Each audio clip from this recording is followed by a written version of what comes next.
गड़बड़ी सामने आ चुकी है। नया मामला खनन विभाग में सामने आया है, जिसको लेकर अब सरकार बड़ी तैयारी में है। बिहार में अवैध खनन को रोकने और ट्रक मालिकों को राहत भी देने के लिए खनन विभाग ने बड़ा कदम उठाया है। डिप्टी सीएम विजय सिन्हा ने कहा है कि जब आरजेडी सरकार में थी उस दौरान खनन विभाग में बड़ी गड़बड़ी हुई, जिसकी जांच कराई जा रही है।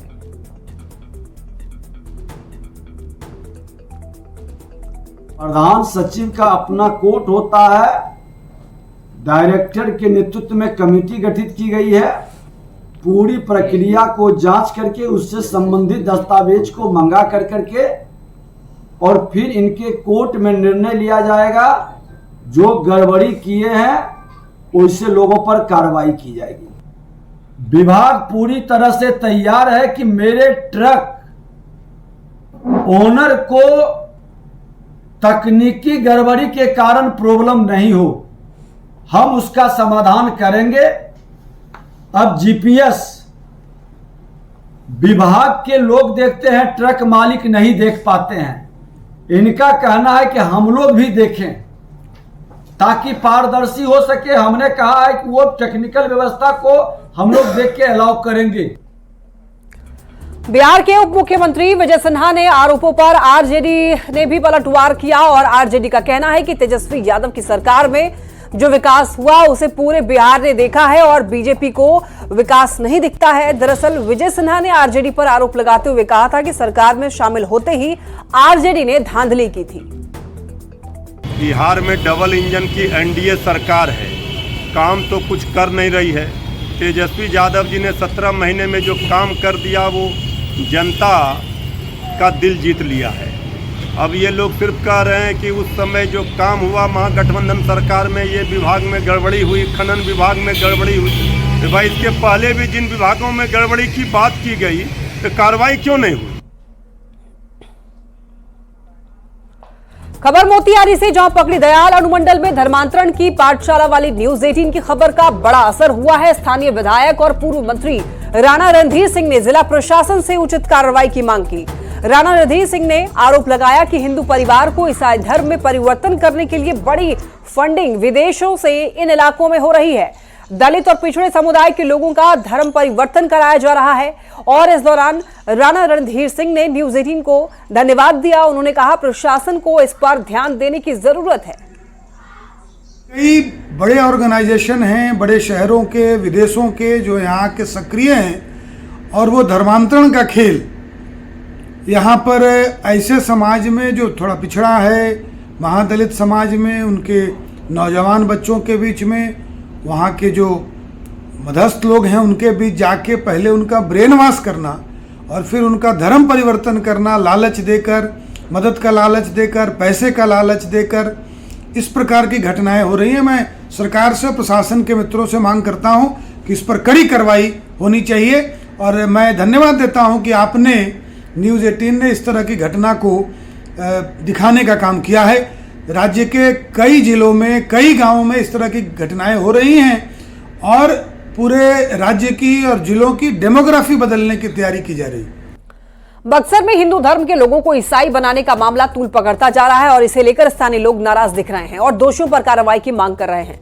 पूरे मामले में सिमरी प्रखंड के चर्च की भूमिका सामने आ रही है और इसे लेकर नागपुर गांव में आपको बताते चले कि हिंदुवादी संगठन के लोग पहुंचे और लोगों से बातचीत करके पूरी घटना की जानकारी ली।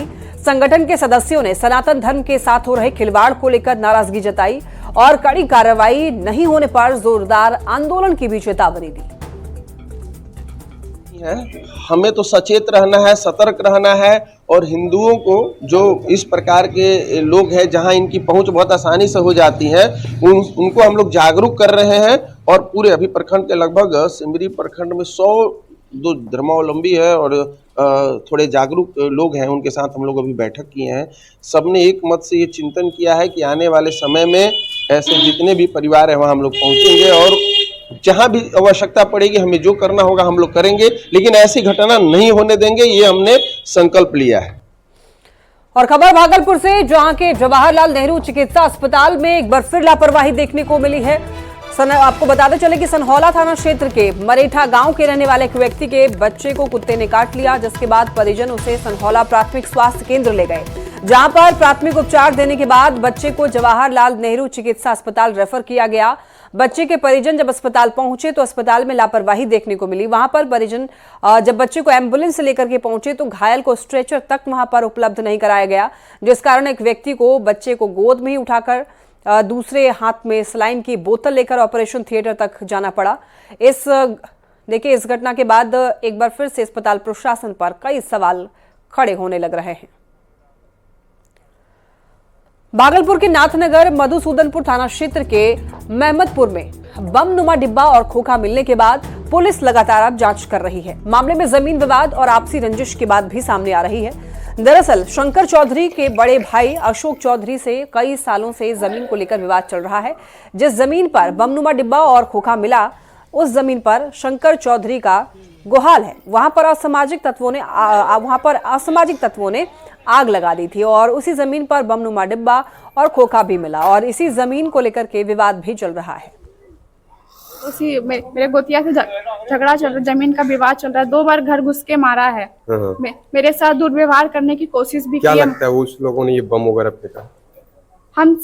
हम देखे नहीं है तो हम बता नहीं सकते। शक के दायरे में है, हम शक के दायरे में उसको डाल सकते हैं क्योंकि 4 बारूद बम सब जो जितना वहाँ पे रखा हुआ था अब जितना जो हो रहा है उन सभी में हम लोगों को फंसा, जो कि मेरे घर में कोई नहीं रहता, सभी जॉब पे रहते हैं। मेरे माता पिता सिर्फ घर में, एक छोटा भाई है मेरे से, वो पढ़ने कंपटीशन का तैयारी करते हैं। वो अभी कंपटीशन का तैयारी बाहर ही रहते हैं सब। घर में सिर्फ मम्मी पापा और हम भी शिक्षिका हैं जो हम भी घर में नहीं रहते। कौन फंसा रहा है आपको? कौन? ये चानो देवी, सुरेश चौधरी, उनका बेटा अनु चौधरी।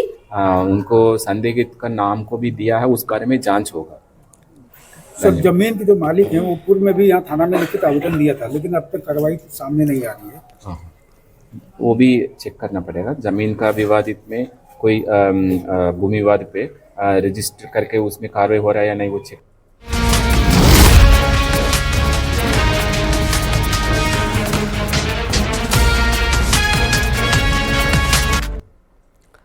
और अब बात लॉ एंड ऑर्डर की करेंगे तो देखिए खबर जो है वो गया से मिल रही है, जहां पर अकेली सो रही महिला के साथ पड़ोसी ने दुष्कर्म किया और 1 लाख रुपए नगद की लूट भी की। परिजनों ने एक आरोपी को पकड़कर पुलिस को सौंप दिया। हालांकि एक आरोपी मौके से फरार है। ये मामला परैया थाना क्षेत्र का बताया जा रहा है। जानकारी के मुताबिक महिला अकेले सो रही थी, तभी पड़ोस के 2 युवक चोरी करने के लिए घर में घुसे और एक महिला के हल्ला करने पर, शोर मचाने पर युवक ने महिला के साथ दुष्कर्म की घटना को अंजाम दिया, जबकि दूसरे युवक ने महिला के पास से बक्से की चाबी निकाली और 1 लाख रुपए की चोरी की। फिलहाल पुलिस दूसरे युवक की तलाश कर रही है। बम है जो महिला के मुंह चाप दिया, उनके साथ गलत किया। अब घोटालू इनके गला से चाबी का माला निकाल करके अब बक्सा में रखा हुआ 1 लाख रुपया निकाल लिया। वो 1 लाख रुपया ये खेत बेची थी बोरिंग करवाने के लिए, वो पैसा लेके भाग गई। ये लोग थाना को फोन किए 112 को, 112 है जो घोटालू को पकड़ के परैया थाना को दे। खबर बक्सर से, जहां पर 800 ग्राम सोने के बिस्किट के साथ एक युवक को गिरफ्तार किया गया। युवक की गिरफ्तारी औद्योगिक थाना के टोल प्लाजा के पास से हुई। मामले की जांच को लेकर औद्योगिक थाना पुलिस ने पटना कस्टम विभाग से संपर्क किया और पूरे मामले की जांच की जा रही है। बक्सर एसपी के मुताबिक गिरफ्तार युवक रेलवे का कर्मचारी है और मामला कस्टम से जुड़ा हुआ है, इसीलिए पुलिस कस्टम विभाग के साथ मिलकर मामले की जांच पड़ताल कर रही है। और अब बात करेंगे अरवल की, तो अरवल में शिक्षक पर छात्र की बेरहमी से पिटाई का आरोप लगा है। शिक्षक की पिटाई से छात्र की आंख की रोशनी चली गई। हिमालयन आवासीय विद्यालय उमेराबाद की यह घटना है, जहां पर 5वीं क्लास के एक बच्चे की पिटाई की गई थी। दरअसल अमृत राज बीमार होने की वजह से स्कूल नहीं गया और होमवर्क पूरा नहीं कर पाया था। इसी वजह से शिक्षक ने उसकी पिटाई की, जिसमें उसकी एक आंख की रोशनी चली गई। सदर थाने में स्कूल के टीचर और प्रिंसिपल के खिलाफ केस दर्ज कराया गया है। हालांकि पूरे मामले की जांच पड़ताल पुलिस के द्वारा की जा रही है। सर हम लोग से पूछे कि कल होमवर्क दिए थे एक चैप्टर का फेयर बनाने के लिए, तो हम फेयर बना के नहीं आए थे क्योंकि मेरा तबीयत खराब था। तो सर आए और सबसे पूछे कि जो फेयर नहीं बनाया वो खड़ा हो जाओ। तो हाँ हम लोग भी खड़ा हो गए। 2-3 और बच्चे थे तो उसी में से मैं भी था। तो वो बोले और फिर गुस्सा में कहे ना कि तुम लोग सब मेरा बात नहीं ना मानता है और रुको। फिर उसका 10 स्टिक से हाथ पे जल्दी मारने लगे, जिससे हमको आँख पे कस के चोट लग गया।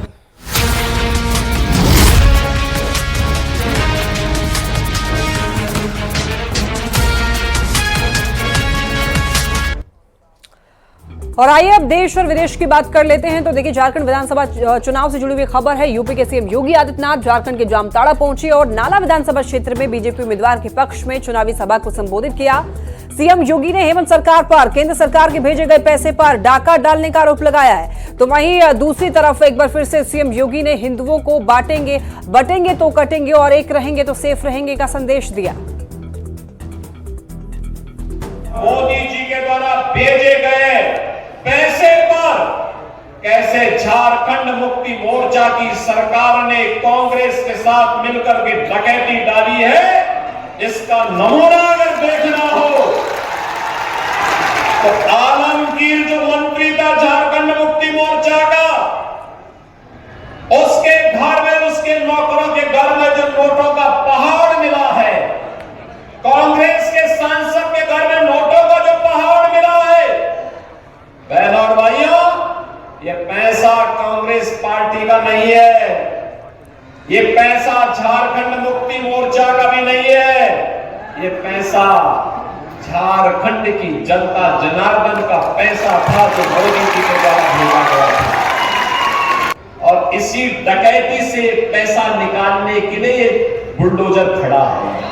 ये बहनों और भाइयों, अब बटना नहीं है, जाति के नाम पे पटना नहीं है, जाति के नाम पे पटना नहीं है, पटेंगे तो कटेंगे, हमें तो एक रहना है और सेफ रहना है। एक रहेंगे, सेफ रहेंगे, एक रहेंगे।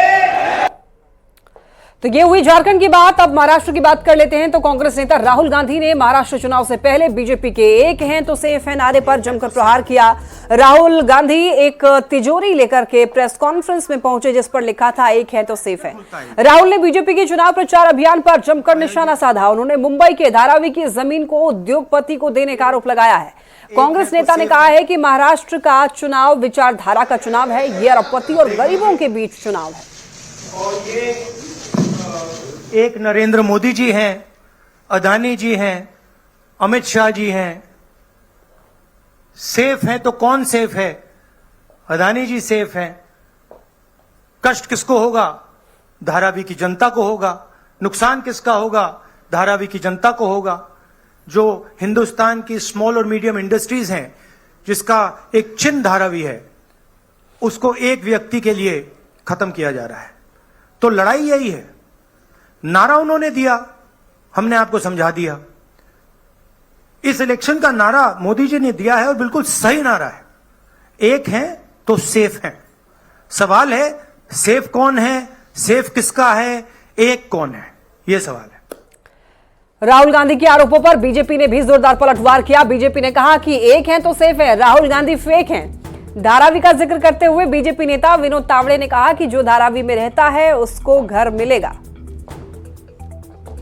राहुल गांधी जी ने एक है तो सेफ है, इस आदरणीय प्रधानमंत्री जी की घोषणा के आधार पर एक सेफ जो होती है नौकर, उसमें से एक फोटो निकाला कि उसमें अडानी जी और प्रधानमंत्री जी दिख रहे हैं। तो हमारा मानना यह है कि राहुल जी ये देखिए कि रॉबर्ट वड्रा है, गहलोत जी है, तेलंगाना के मुख्यमंत्री है, शशि थरूर है, बाकी प्रदेशों के मुख्यमंत्री भी है। तो ये फोटो आपके उस सेफ में नहीं थे क्या? या अगर थे तो आपने दिखाए नहीं।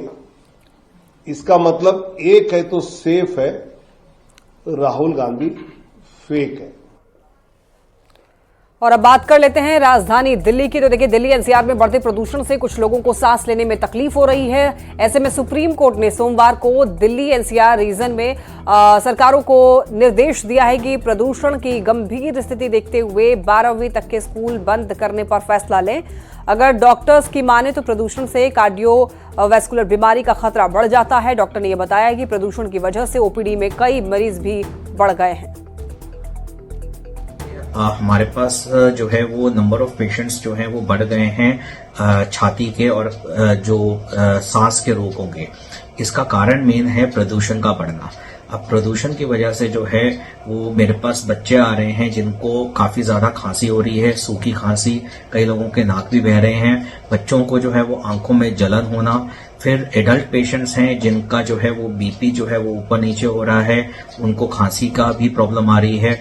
और प्लस जो मरीज मेरे पास ऑलरेडी थे, जो हमारे एस्थमा के पेशेंट्स थे या सीओपीडी के पेशेंट्स थे या सांस के जो मरीज थे, उनको कहीं ज्यादा प्रॉब्लम जो है वो इंक्रीज हो गई है। और अब बात शेयर बाजार की कर लेते हैं। तो शेयर बाजार में आज लगातार 7वें कारोबारी दिन गिरावट देखने को मिली है। सेंसेक्स 241 अंक की गिरावट के साथ में 77,339 के स्तर पर बंद हुआ। वहीं निफ्टी में भी 78 अंक की गिरावट रही और ये 23,453 के स्तर पर बंद हुआ। सेंसेक्स के 30 शेयरों में से 16 में गिरावट और 14 शेयरों में तेजी देखने को मिली है। आईटी और बैंकिंग शेयर्स में आज गिरावट रही। टीसीएस का शेयर आज 3.11% टूटा है, तो वहीं ऑटो और एफएमसीजी शेयर्स में बढ़त देखने को मिली है। और अब बात कर लेते हैं बॉलीवुड की। तो फिल्म अभिनेत्री शिल्पा शेट्टी बाबा महाकाल की नगरी उज्जैन पहुंची। भगवान महाकाल के मंदिर पहुंचकर उन्होंने दर्शन पूजन किया, आशीर्वाद लिया और पूजन के बाद वो लोग आपको बताते चलें कि भोग आरती में भी शामिल हुई शिल्पा शेट्टी। इस दौरान शिल्पा शेट्टी के पति भी उनके साथ मौजूद दिखाई दिए। इसी के साथ इस बुलेटिन में इतना ही। तमाम खबरों के लिए आप देखते रहिए न्यूज़ 18।